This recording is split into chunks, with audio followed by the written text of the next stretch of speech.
Tom from ChemAlive. We're a Swiss-based startup, and we make chemistry efficient with software for the design of new drugs and new materials. Chemistry has a problem.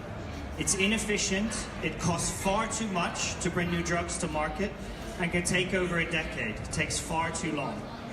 To understand why this is, we need to know a bit of chemistry. So I've brought here for your demonstration some hay. And I also have some sugar, starch. They're easy to tell apart. You can eat one, you can't eat the other.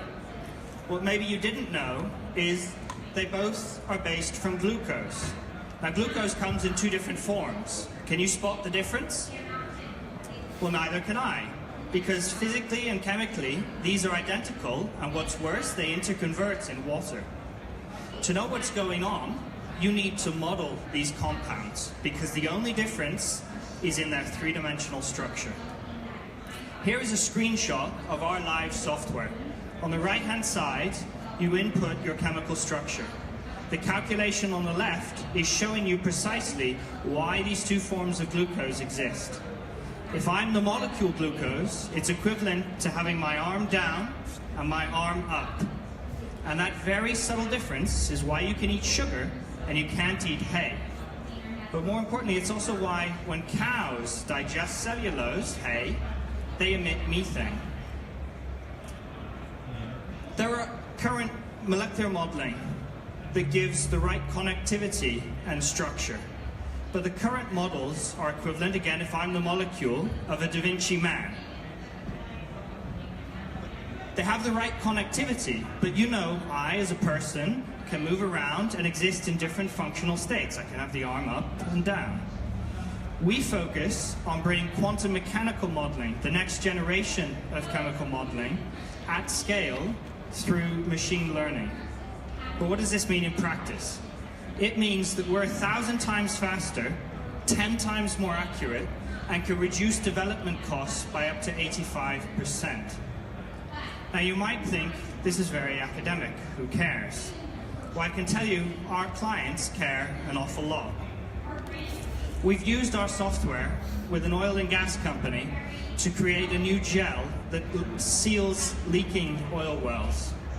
We've also used it with another oil and gas company on their cracker to repurpose refinery waste. Refinery waste currently is burnt to the tune of about 1/3 of the total oil and gas usage in Europe. But perhaps most excitingly, we've used our software on the scale-up synthesis of a drug target that inhibits the emission of methane in cows when they digest cellulose. With these three projects alone, we are already addressing up to over 10% of sources of greenhouse gas emissions.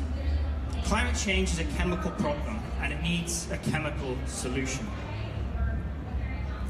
The market in chemistry is already huge. In pharma alone, we have vast expenditures.